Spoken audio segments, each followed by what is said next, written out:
amazing. So we're back, and finally, the time has come. The great Burke the Jurke is here in the studio. Hi, Burke. Hey, Jodie, how you doing? I'm fantastic. You have a chat room full of folks that have been waiting for you to talk tonight. That's crazy. They were so done listening to us play songs and listening to us talk, and they were just like, when is Burke going to be here? Nice. And you're finally here. Oh, I'm here. And this is exciting for me, too, because I've known you for quite a long time now, quite Very a long few time. years. Yes. But I love this opportunity to get to interview you as an artist, you know, just to kind of see what you're doing within the music industry. I know we have a lot to talk about. First and foremost, let's get to it. You just dropped an album, Irresponsible. That's EAR, which I think it's just incredibly clever. Thank you very much. So how long has it been out now? April 1st was the date that was the release date on Tuesday, April 1st. Not that I had to follow the Tuesday music. You know, music comes out on a Tuesday within the industry. I didn't need to follow that, but it was perfect. It was April 1st, April Fool's Day. People were asking me if it was. Are you sure you're gonna put it out? Are you playing with me? Yeah, Plus, it's my cousin's which birthday. Is it was funny. really, like yeah. I didn't even think about that. Was it a joke? Well, like if you didn't do it, you know what? I actually had a conversation back and forth with iTunes that they were waiting on something. And I'm not even gonna put any business out there, but they were waiting for something, and there was a review process that needed to be done. And I was gonna be like, is this not gonna be ready? This is gonna be great. I'll just tell them it'll be out Friday. I know. If it's gonna be done. You know what I mean? You would have had like the total out. That would have been ideal, perfect situation. Every year on April 1st, I'm going to look forward to every year I'll drop something. Within a couple hours of you actually the album being up on iTunes too, you were in the top, near 100, Yeah, right? it was almost 100, and your fiance was telling me that, Chelly. Shout out to Chelly. He was sending me pictures like on updates whenever he could. He was like, oh, I just checked it. Yo, it moved up. I just checked it. It moved up. It was great. Like by noon you had already charted, which is amazing for an independent hip-hop album. Right, yeah. I didn't put any, it might sound a little novice to say, but I mean, I didn't put any real money behind a campaign. I mean, I did campaigning, and I still plan on doing that as well, moving forward with this record, because I really believe in it, and I got a great response of it so far. But I didn't... I really went word of mouth, and from what people knew of Jurke du Soleil, which was my last project in 2012, and then just the stage show and the camaraderie with with the whole Philly scene, Jersey, New York. Yeah, you work hard on the ground level. I mean, Absolutely. I see you. You're always out. You're always doing something. You're really always communicating with folks and getting them kind of interested in your project, which is so important. And that whole grassroots aspect of marketing albums sometimes I think gets lost. And you're living proof at how important that still is. Absolutely. So in the succession of albums, what number is this? Is this 3? It's the second real release, which is there was one before, which was a project that you actually helped with. We printed the Demolition in your apartment. Yeah. It was that was more of I put it this way, like I started to record when I was young. And then I got into a lot of shit in my life that kind of took me out of doing music, and girls and drugs and shit became more important. Sports, and everything was more important than music at one time. And then around 2005, I started again because I got drugged back into it. There was or dragged back into it. However we got to put that. That's okay. Speaking of drugs, not to cut you off, I definitely want to hear this story. I don't know if you heard us talking earlier about the kids these days. Yeah. And now that they're smoking bed bugs. I just heard about that. Right? I rolled over to check a text message, yeah. and then I flipped on to social media right after that, and I saw a picture about a kid smoking bed bugs. It's crazy. Get the fuck! Right? I got to right back to sleep. I can't. So anyway, your story go on. Right. Yeah. So I mean, around 2005, I got back into making music, and. I lied. I didn't get back into making music. I wanted to make music. Formed a group called Contra around 2005, 2006, which was Luke Rawls, Vasily, DJ Action, and myself and MC Therapist. They were the days. Yeah, we had a good time, man. Yeah. We had a good. We traveled. We traveled all around Philly. We'd say, a couple different places. I know that I went around that year, around 2005, making our mark. But we really didn't. We were really.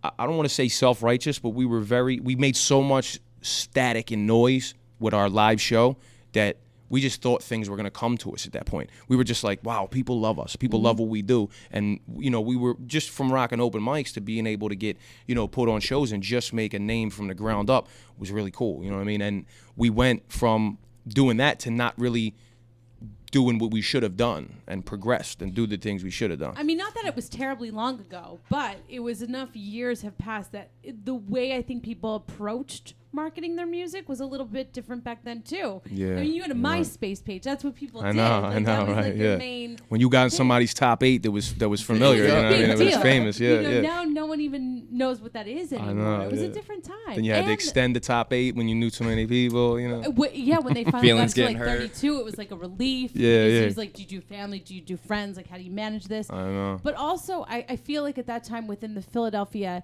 history of music as well, there were more opportunities for folks to kind of perform live for hip hop specifically. Yeah. We talk a lot about rock, indie rock. Yeah, there was way more venues. The Khyber, you had the 5 Spot, and the 5 Spot didn't discriminate. The 5 Spot would hold enormous concerts, and then the 5 Spot would hold, 80 people hanging out, which 80 might have been a lot for a lot of shows. I mean, I've been in the 5 Spot to where it was like, you're looking at 35, 40 people all crowded around a stage. And no one wanting to budge. Out. Loved it. That people was the thing. It. I don't feel like that there are as many fans supporting today as there were in 2006, 2005, 2006. Blame the bed bugs.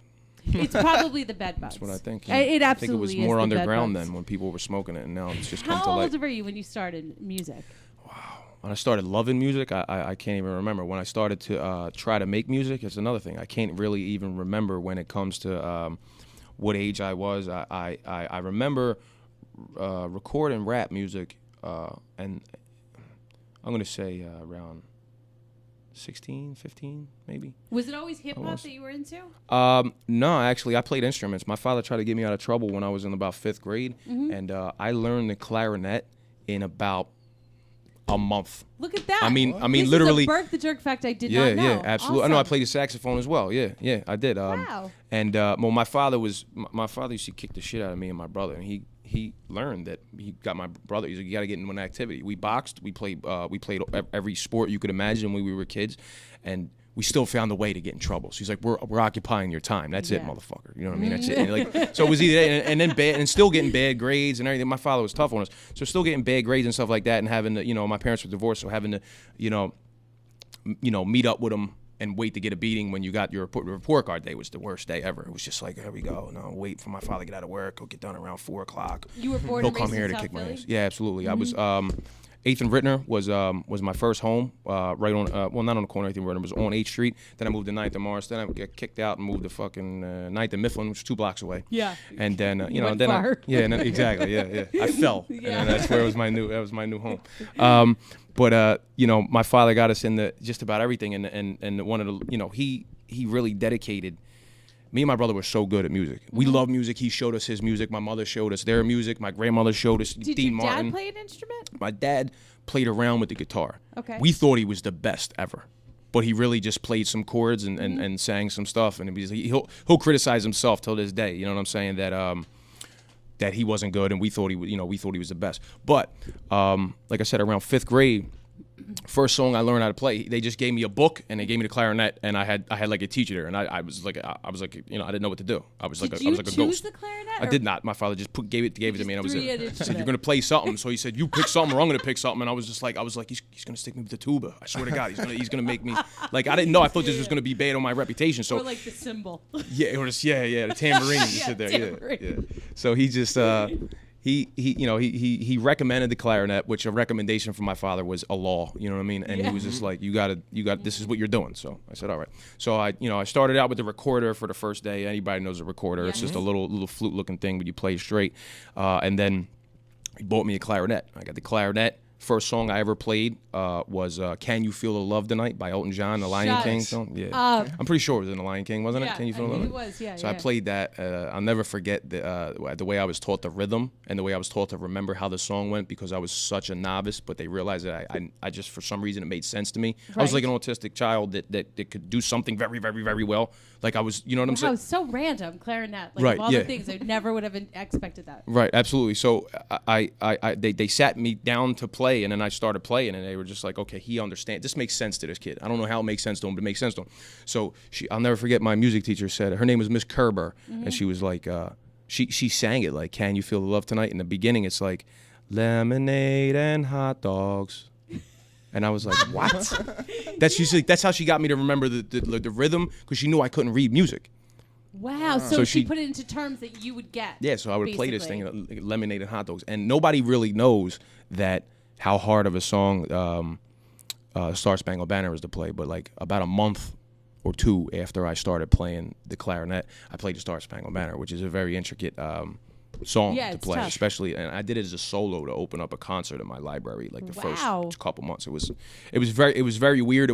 I didn't think anything of it. I didn't think, wow, I'm popular, wow, I'm good. I just was like, okay, Dad, I'll do what you say. Yeah. You know what I mean? I just do it. I mean, to be fair, we should just mention that your dad is a professional boxer. No, he's not a professional boxer. He's a trainer. He's a professional trainer. Yeah, but he's boxed many heads in his day. Yeah, he's no joke. Right, I mean, like I'll run into people, and I still have to. I have to do something well in my life to live in South Philly to be my father's son, because everywhere you go, and it's like, you're Russell's son.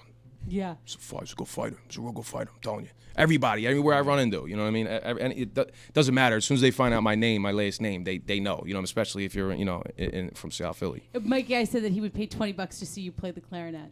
I'll do it right now. I got to go to my grandmother's house, though. I think it's still stashed over there. I don't have it no more. Only 20. Do you still play the sax at all, or the clarinet? Nah, I would like to, but you see, I had the video Jurke Diggler, and a lot of people's favorite scene in that was when me and the girls were playing the instruments. Oh, yeah. We were messing around doing that. That was actually my saxophone. That was my brother's cornet, which is a trumpet-like instrument, and his trumpet. And I just used that stuff. Yeah. Can you read music now? I could. Well, let me tell you. Let me put it this way. I mean, I started in treble clef, yes. In bass clef, it gets a little tricky for me because I learned it, but I didn't really master that at all. You know what I'm saying? It's like a language. You have to use it on a regular basis. Made sense to my fingers, though. That's why everybody, like, I'll put it this way. I know I don't want to talk the whole time about musical instruments, but I don't mind. But when I was in 7th grade, my father enrolled us in. I used to play in Temple's ensemble.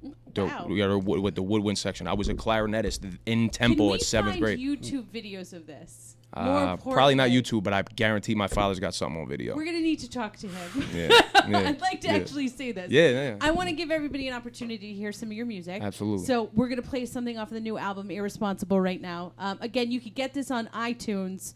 Definitely go purchase a copy. Support local music. Support artists like Burke that are doing it from the muscle, literally. Yeah.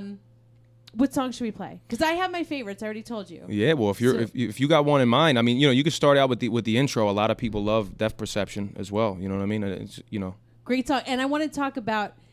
You have a little interlude on here on the album. I don't know if it's on the. Yeah, Shame on You, the skit, which I did not know where that was from, and I found it. You found it today. You might have. I did, because I was like, "What is I this?" saw it randomly from a movie, or what is it from? And I found it. It's just, how I had to re-find it. I saw it one day, and then I was like, I went to my engineer, Dave Humes, and I was like, I gotta find this. Look it up. Well, we had Pro Tools open, and I'm like, look it up. I gotta find this. And I just typed in trumpet tantrum, and then scanned down a few things in videos, and it was there. I looked for about 15 minutes here because I was determined to figure out. Did you listen to the whole thing? I listened to the whole thing. The whole thing is longer than what I got on there. It's hysterical. Much longer. It's hysterical. And when you see the video, we'll talk. Yeah, you see the video. Yeah, listen to this skit on the album because it's. I'll find it and post it for people. We'll talk about when we come back, but we're gonna go ahead and play the intro on the album right now. This song is called Depth Perception. We'll be back in just a moment. Jurke. This lion, he's the king of the jungle. Huge mane out there. He's laying down under a tree in the middle of Africa. He's so big. He's so hot. He doesn't want to move. Now, the little lion comes. They start messing with him. Biting his tail, biting his ears. He doesn't do anything. The lioness, she starts messing with him, coming over, making trouble. Still, nothing. Now, the other animals, they notice this. They start to move in. Jackals, hyenas, barking at him, laughing at him. They nip his toes and eat the food that's in his domain. They do this, and they get closer and closer and bolder, till one day, that lion gets up and tears the shit out of everybody, runs like the wind, eats everything in his path. Every once in a while, the lion has to show the jackals who he is. It's time to kill him. Usually I'm cool and chill, but the foolish will be rude until I lose my cool and remove your grill. Trouble's what you want, then it's trouble you're getting. I go from 0 to 100 in a couple of seconds. You're under the impression you can rumble, I'm betting. Knuckle up and throw a punch in my fucking direction. Unload a uppercut with a ton of aggression. Now you can hug the block, it's a cuddling session. Run your gums with the best, mumble under your breath. Or do the King Kong and start thumping your chest. I warn you fucks, think you're raw and tough. I pull a joker's card when I call your bluff. Act like you want beef, but you look a little skittish. Push me to the limit, I'ma cook it till it's finished. You're over with, you don't get split. Crush your body, you no longer have a bone to pick. Ready to mash out any crew who wanna spaz out. Hey, little soldier, you ain't ready for war. My God, on the front line, still standing. Smoke from the cannon made your whole team abandoned. Ready to mash out any crew who wanna spaz out. Hey, little fucker, you ain't ready for war.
All right, we're back. That was Deaf Perception, the intro off of Irresponsible from Burke the Jurke.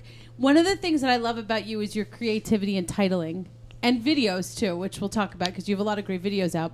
But Demolisten, we talked a little bit about that, and then Jurke du Soleil, which was the first EP album, and now Irresponsible. So where do you come up with these names? I have no idea. I have so many things stuck in my head, and it was a blessing the first time I got a smartphone, but it was also a curse in the same way because I was able to write some stuff down. But now I got an SD card that I got to switch every time. What kind I of get a phone new do you phone. have?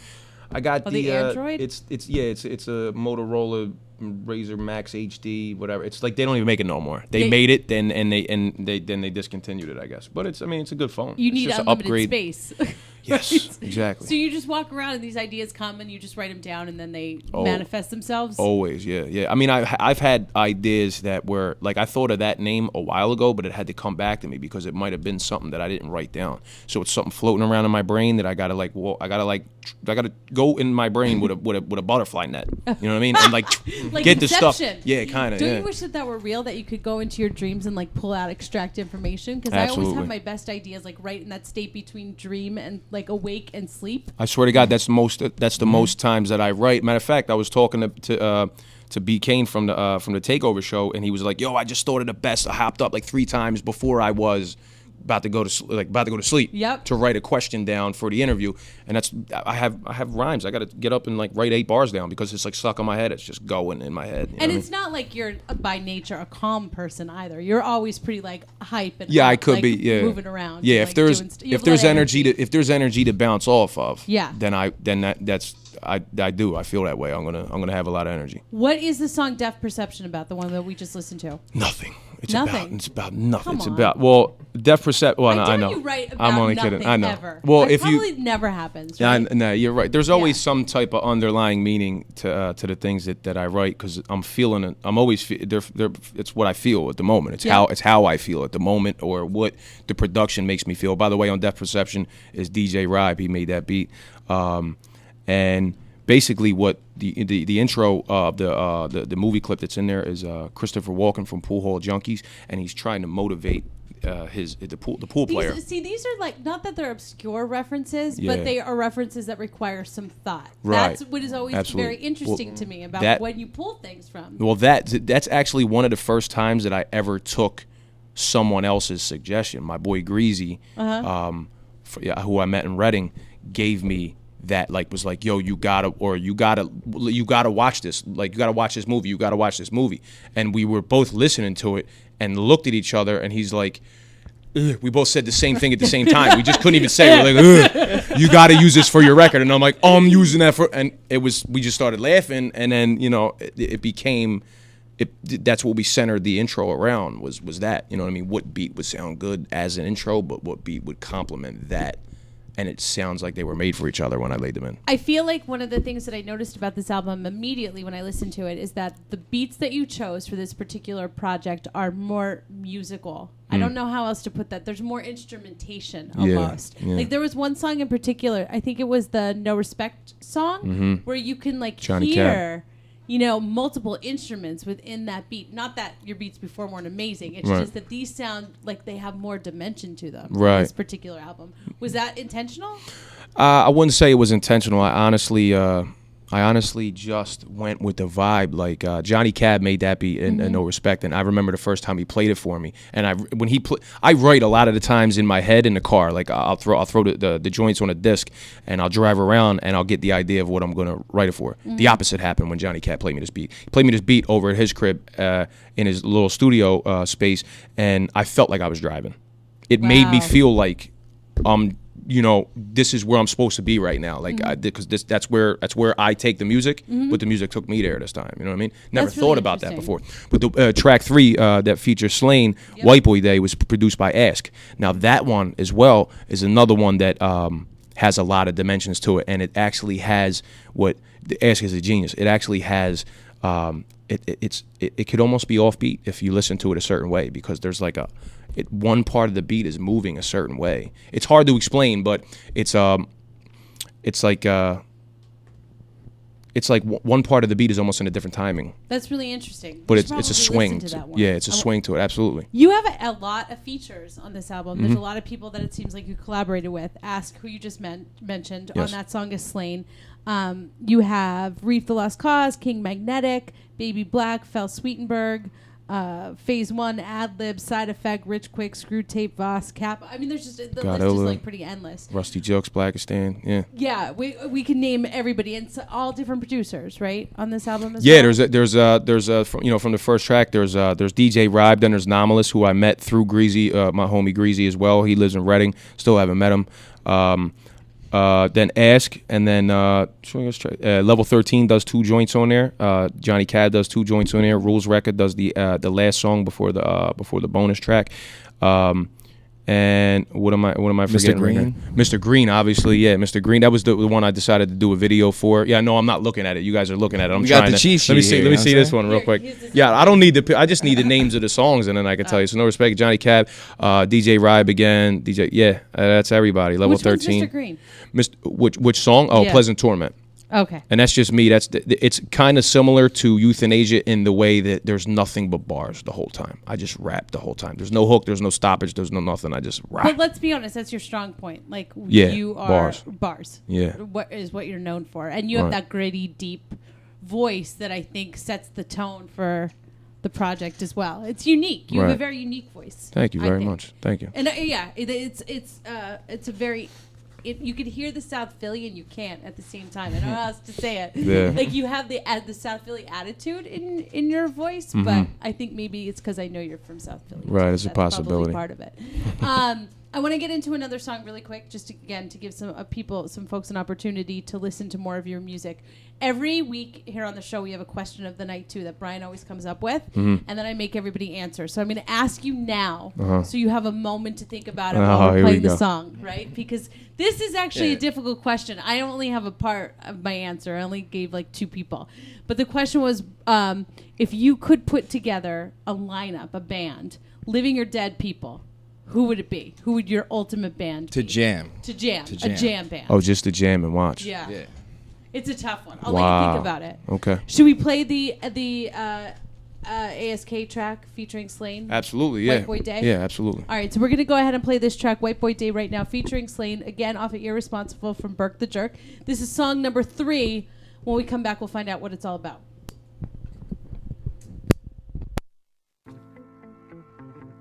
Thought it was White Boy Day.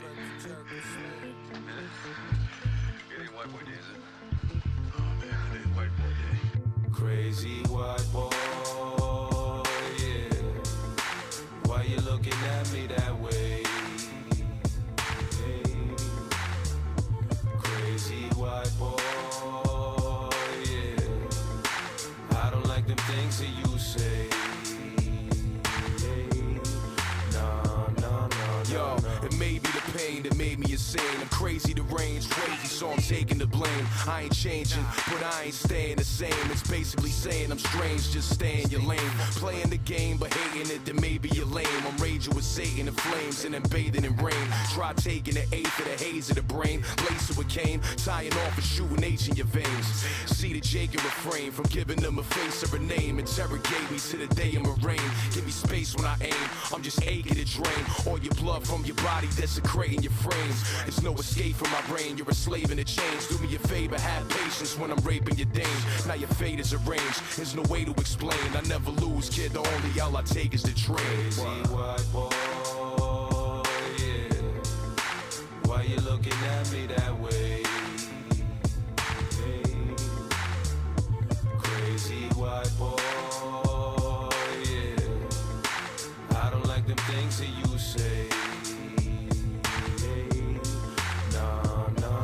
Yo, pop shit with my clique and thrown in the mosh pit. Dolo with mob, not a prob, holding them hostage. Dose of the hot shot when the flowing is toxic. You know why, kid? I'm exposing your logic. Look at what little you got when your residual stop. And the riddles you rock isn't hitting a hot. Slick as a fox, I'm shitting you not. Sit and take a sip of the scotch. Young gun, you gonna listen to what? Like Iverson, when he used to dribble the rock. Or Robert Ory with just a few ticks on the clock. You flip and you flop, you'll be missing your top. Grab the Smith of the Glock and then split a cunt, bitch, or a twat. I got a sick in the clock, got your chick in the spot. Then you'll sit and you watch while I give her my dick in the box. Little belligerent, but I don't give a shit. Cause there's no way you ever fucking with me, you're impotent. White boy, yeah.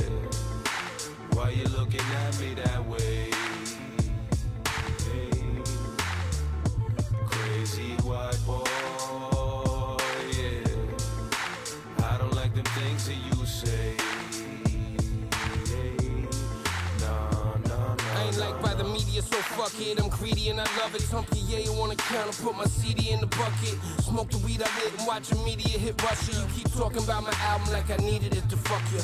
Immediately stuck with the cold world that I know, y'all. My dreams frozen the icicle of a snowball. American, I need a pizza and a blowjob. Brand new sneakers, but I'm a piece of shit with no job. Oh God, looking through your speakers, I'm an old slob. My credit's steady, but instead I got these old cards. Where my head is headed is a paramedics or a medic's table sweating while the credits run. And it's done. My movie career's over, the asteroid let it come. Go and ask your boy, he heard us lean and he said I'm done. A couple gotta die before I ride into the setting sun. There's trouble in my eyes and I'm fed up young. Crazy white boy, yeah. Why you looking at me that way? Hey. Crazy white boy, yeah. I don't like them things that you say.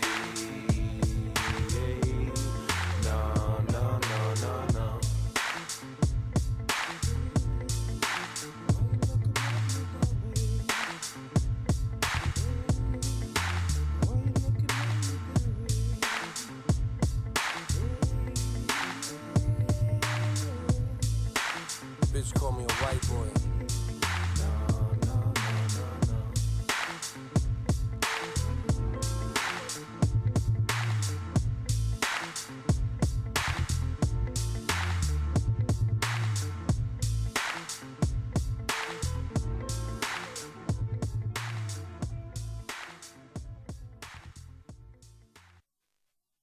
All right, so right before we went into that song, which again was White Boy Day, we asked Burke the question of the night, which was, what would your ultimate jam band be? And as we were talking about it, I came up with what I think is mine, finally.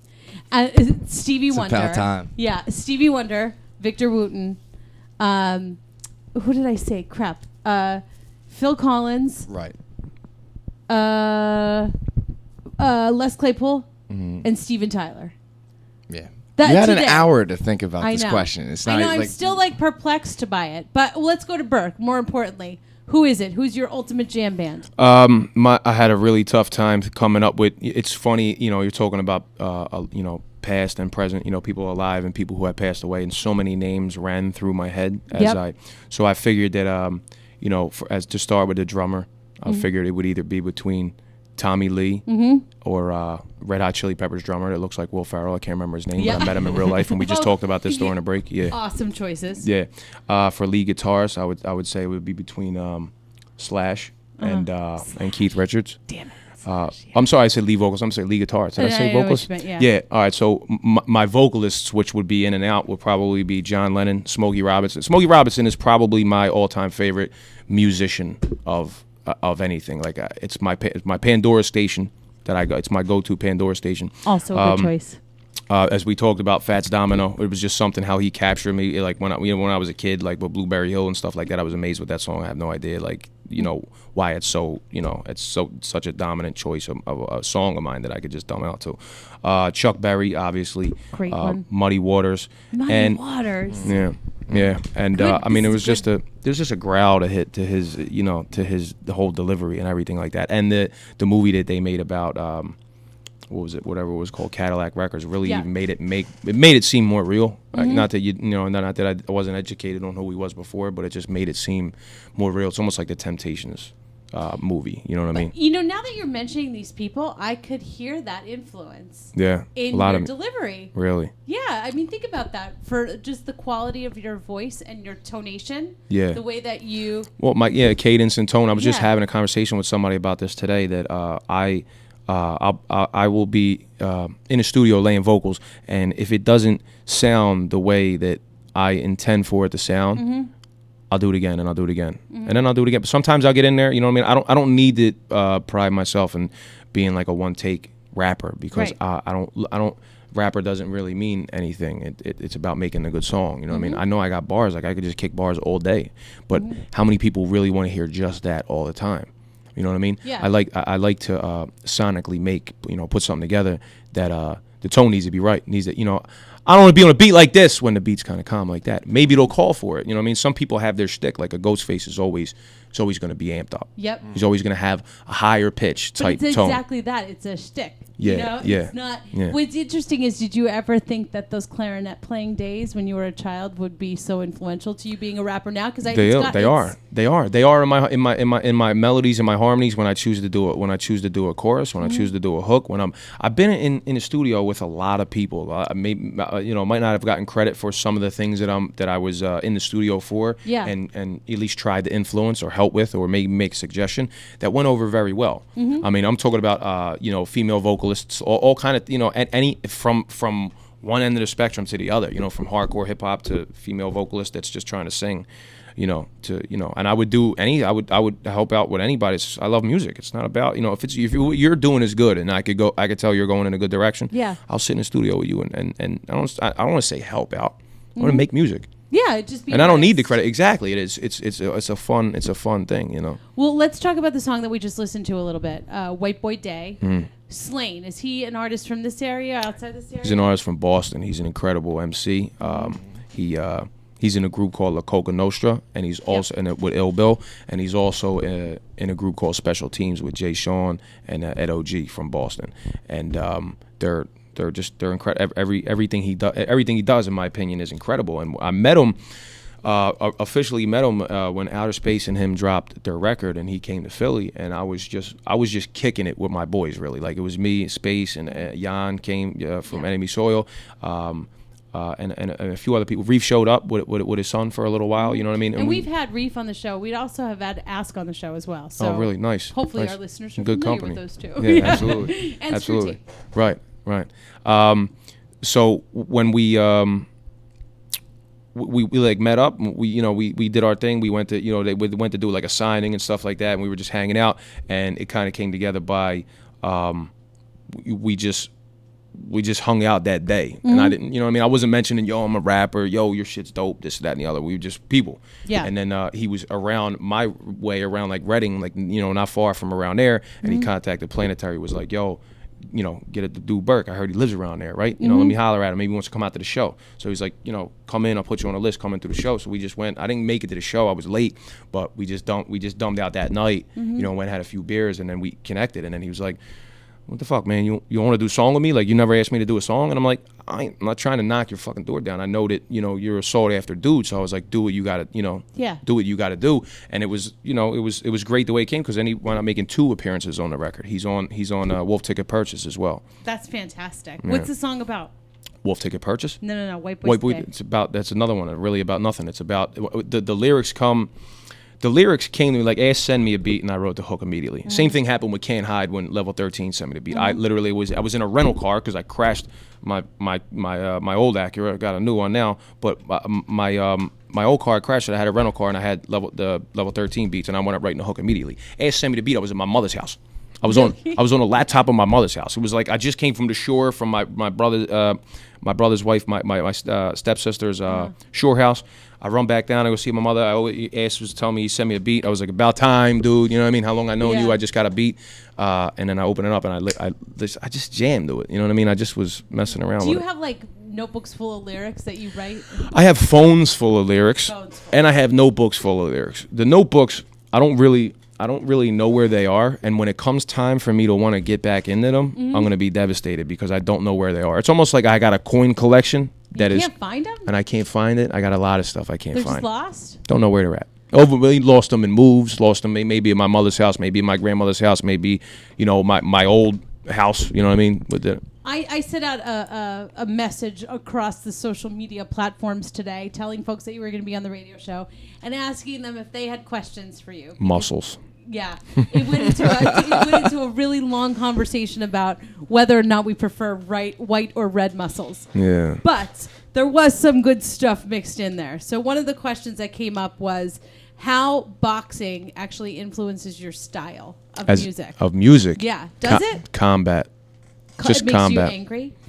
It puts you in attack mode? If you notice that the production that I get will dictate how I feel. Yeah. You know what I mean? Most of the time, unless I write a story separately and then match it to a beat, which is kind of odd for me. I'm all about feelings. I'm all about hearing the music because I'm a music-oriented person. Right. So I'll hear the music and I'll write my song around that. On Jurke to Soleil, there's a track called Sure Thing, like Down the Shore Thing.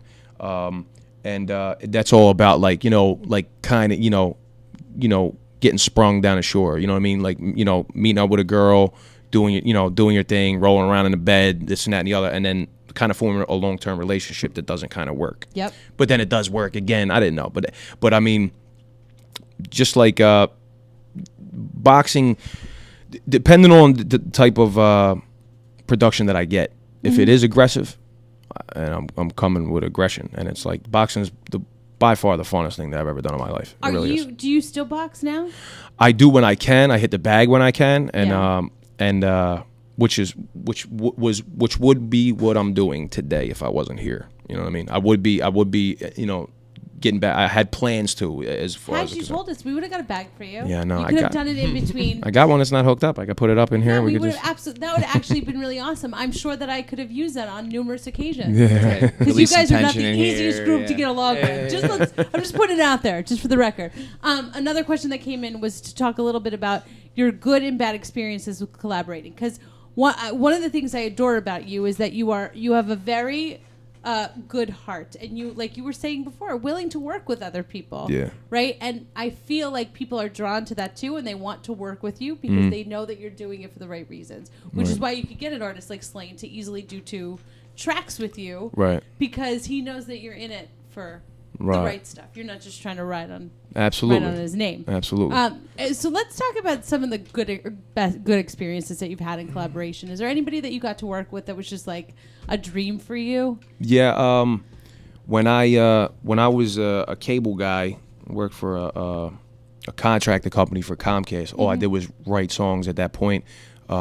Riding around in a cable truck, parked outside your house, waiting for you to be ready, so I could come and fix your problem or whatever it may be. But at that point, I really wasn't serious about doing anything. And I was actually before that. I really wasn't even writing at that point. But I was in the studio with Vinny Paz for his, from Jedi Mind Tricks, for his solo album, The Season of the Assassin, which was actually once going to be titled The Assassin's Creed. And we were in a studio, just, I had many nights in the studio with him and then many nights at the bar just dumbing out, talking music, talking this, that, the other. It didn't have to be hip-hop. Just, just dumbing out, being friends and stuff like that. So Reef, I got a call from Reef, the Lost Cause, one day. Or actually, I got a text from him. Reef barely calls you unless he's got something important to say. And he's like, well, you got to say he's got this song. I'm on my phone, So it's like, don't insult him and give him a call. You got to text him, make sure he's not doing anything on his phone, like sending a tweet or uploading a picture or something like that. But I mean, so Reef contacts me one day, and he's like, yo, what's up? You going to the studio tonight? Because he knew I was in the studio every Thursday with Paz and them guys, and he was like, you going to the studio tonight? And I was like, yeah, what's up? What are you doing? You coming by? He's like, yeah, you trying to be on a song with Vinny Paz and Sean Price and me on Fight Music, which is his next. And I was like, the fuck you kidding? I was like, is this tonight? He's like, yeah, I'm going to send me the beat right now. And I never really broke his balls about this, but I was going to a million times. I was going to say that, Reef will say, yeah, absolutely. Reef will say that sometimes he burdens people for rides and stuff like that. And he's about to get his license. He was supposed to get his license not too long ago. Right. And I kind of always wanted to say to him, the only reason I was on Fight Music was because you needed a ride to the studio. Right. I never really got to. We break balls so much that it really just never came up. If you'd like, I'll start the rumor. Yeah, right. Yeah, exactly. He needed a ride. He needed a ride. It's like, yo, he needs a ride. You want a guest spot? You want to rap on this record? Sean Price never it never wound up coming together. And if you listen to the beginning of the track, you actually hear Reef say, Vinny Paz, Burke the Jurke, P. He like shouts out P, which is Sean Price's signature, you know what I mean, little thing. But that was by far a high point, or my high point, as far as a collaboration.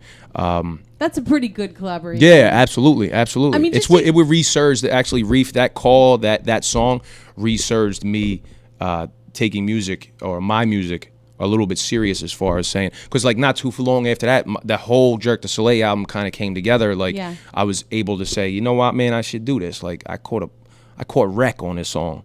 Why would he put me on a song with Paz and Price if I wasn't supposed to put out a record? If I wasn't, why would he would never do that? He's not trying to please you to put somebody on his record. He's not trying to do it. It's not something he wants to do. He wouldn't do that, because I think that Reef is also one of those artists that is, in it for the overall product. When you put an EP together and you put an album together, it's a story from beginning to end. And so you're not going to just put anything on there that is going to screw that story up. And Reef was another story, like how Slain happened. Like we saw each other a ton of times when it came to just like hip hop at the Khyber, at the 5 Spot or whatever. It gave dap and kept it moving. Like I knew how incredible he was, but I didn't want to bombard him with like, yo, listen to my shit. Yeah. Yo, I'm good. Because I knew from how much smaller of a scale that I did it on, that I got bombarded all the time. And I'm like, Jesus, I would not want to be him out at a show when people giving up, going, check your mixtape out. So I actually ran into him like 3 times in South Philly, because he used to live at 7th and Tasker. And I didn't know he lived where he lived, but I saw him a few times, and I would like, beep at him, Lost Cause, what up, dude? And, and he would be like, he would just say hi and shit like that. So like one day he needed some pot, and I seen him on the street, and he just happened to be like, yo, like, what's up? We don't get some fucking smoke around here. And I'm like, hold on, let's figure this out. And like we've been friends, we've been friends. And I don't even smoke, but like I know everybody in the neighborhood. So we it was like a little, it was an introduction to our friendship. Moment. Absolutely. And then the same thing happened there, because we would hang together, we would chill, we would go to places, and he said nearly the same exact thing as Slain said to me. It was like, do you want to do a song with me? Like, you don't bother me to do a song. Like, what the fuck? Everybody's knocking down my door to do a song. Right. I know you're an ill lyricist. You're sitting right next to me here. You've never fucking mentioned it once. And I'm like, it's not really about that. Like, let's go, and it just came together naturally. And I like when things like that happen. You know what I mean? That's one of the things that I think that makes you different, too, because friendships, you value those. I know that you do. Yeah. And you're really good friends with Reef now, right? Yeah, absolutely. There's I feel like a group of you that are just kind of people that would do, damn near anything for each other, because of the bond of music. Yeah. I have a lot of friends outside. Well, also a lot of friends. I don't have a lot of friends. I have a lot of acquaintances outside of music. I have my family is very very important to me, and that's they come first and foremost. And I have friends that I grew up with that that are important to me, that I know that they know that at the drop of a dime that I beat her for them, and I seem to be the one that's always counted on. You know what I mean? Yep. And I not to get all into a depression or something like that, but when you flip the it fucking happens coin, when we're here. when you flip when you flip the other side of that dime that gets dropped, it's kind of hard to find somebody that's there for you. You know what I'm saying? Absolutely. But when you know that there are people that you could count on, you don't let them go easily. You know what I'm saying? You do what you can do to keep the relationship alive. And there's a lot of people that that are involved in music. They have a bond. They share a bond through music, and they become friends in real life. And that's a cool thing. Let's talk about the fact that Friday night is a big evening for you, and Absolutely. I hope that all these friends come out to support you. It is the actual release party for Irresponsible album. Right. What time does it start? It starts at 9, and Get Up is going to be DJing. Now, Get Up, if you don't know who Get Up is, you got to do some street art and some DJ background information checks. For we've talked a lot about Get Up actually too, because of the Benjamin art that is all over the city. That's the Benjamin Franklin piece that he has. It's amazing. And actually Get Up is the artist that does that. He's a producer DJ as well. Yes, absolutely. He's killing it right now. It's just everything he does, and he's very quiet and humble about the things that he does. And also DJ Crew Cut, which is a longtime friend of mine as well. He's done he did scratches on the on the intro of the album, not the intro of the intro, almost the outro of the intro. Okay. And then he also did a few on Jurke du Soleil as well, scratches. And not only that, he's a good dude. You know what I mean? That's who I like to surround myself with. I'm not gonna. No Frills did. I don't even know if you know. Yeah, you do know that. I'm sorry. There was no way you would not know that. No Frills did the scratches to probably my favorite track right now on my new record, The Maloiks. Mm-hmm. And Maloiks has been mispronounced a lot as of late. Maloiks. This is the fourth song on the album. Exactly. The Maloiks. Okay. Yeah. The Maloiks is like it's the evil eye. It's an Italian curse, and I could talk for days about this. You have some Italian. I mean, you got Capiche. Capiche, Novena. Novenas are like some prayers that somebody would go say. Like if you would say, someone's gonna die or something, I'll go say a few novenas. Or if you did something wrong, you say, say a couple. My grandma novenas used to say the novenas. Yeah, light a candle at church and say novena. So it's at Finnegan's Wake. Yeah. Downstairs. Which is at 3rd and Spring Garden. Yes. You have performances: Outer Space, Reef the Lost Cause, Diabolic, King Size, Screw Tape. Hosted by Voss Vasily. Yeah, it's his birthday that night too. It is his birthday? Yeah. Awesome. The Greek one. Yeah, the Greek one. I love how you have, this is my favorite part of the flyer, no dress code, food, drink, music, and cake. Cake, absolutely. How could you not have cake? It's a birthday. It's a birthday. You know how many people that attracted? No, listen, cake totally caught my eye too. I get it. People looked at it like his hip hop show, and they were like, "Nah, Burke's performing. All these fucking guys, they're gonna rap. They're gonna do this." And it was like, "Cake's gonna be there? You don't find cake at 2 a.m. all the time." Who's making the cake? I don't know if I could disclose any of that information. Oh, you can't? Okay, never mind. Anyway, it's 9 p.m. Finnegan's Wake this Wednesday. It's $10 cover. Definitely get your butts out there. But more importantly, head on over to iTunes and purchase your own copy of Irresponsible from Burke the Jurke. Where can folks get more information about you? There's Facebook.com/Burke the Jurke, and then Twitter and Instagram are the same. It's just at Burke the Jurke. Also, if you want to get you could come to the show to get a hard copy because the artwork's really cool. Got my grandparents on the inside of it as well. And the artwork is amazing. Shout out to 66. 66 on the artwork, absolutely. And we spent sleepless nights in front of his computer, just like getting drunk and working on that together. You know what I mean? Because I had to be involved in every single. He would start working on his own, and I'm like, no, you gotta wait till I get there. You can't do anything without me being there. I'm a psycho when it comes to that. I remember I worked with you on some artwork. Yeah, absolutely. You're not psycho. You're intricate. Yeah. But he did an amazing job on this, so they could get hard copies at the party. Absolutely, you get hard copies at the party and at the party. Yeah, let's go to the party. Yeah, I know, right? Yeah, shout out to Slane and Boston right there. Anyway, it's BurkeTheJurke.BigCartel.com is where you can also get T-shirts and CDs, copies of Jurke du Soleil and Burke the Jurke, Irresponsible joint over there. Any other shows that are coming up that we need to talk about? Yeah, well, I do. I know tomorrow, which the radio show is going to be airing with BK and the Takeover at 10.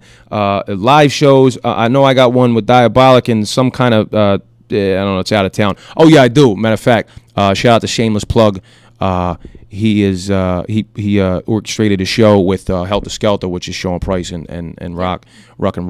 back together doing a Helter Skelter reunion party. It's Stanhope, New Jersey. Don't just be from Philly or outside of Philly and don't think you could go places to go have a good time. Helter Skelter's getting back together, and that's gonna be, I got people that know me that are older than me, that they always tell me like things like, you're never gonna be as good as EPMD. I know they're just breaking my stones really, but you're never gonna be as good as Helter Skelter. And then I'm like, yo, you keep saying this stuff. Now you got to come out now when I perform with them. Oh, well, I want to thank you so much for being here, Burke. It was a pleasure. Absolutely. Having you here. We really appreciate it. Go get a copy of the album. We're going to be back next Wednesday evening, 6 o'clock, with another special guest who I don't know who it is yet, but it'll be somebody that's amazing. And don't forget that to look out for the new print issue of that mag will be on the streets very, very soon, right? End of the month, which is very exciting, a new issue of that mag. Everybody have an amazing evening. We will see you next Wednesday. Peace.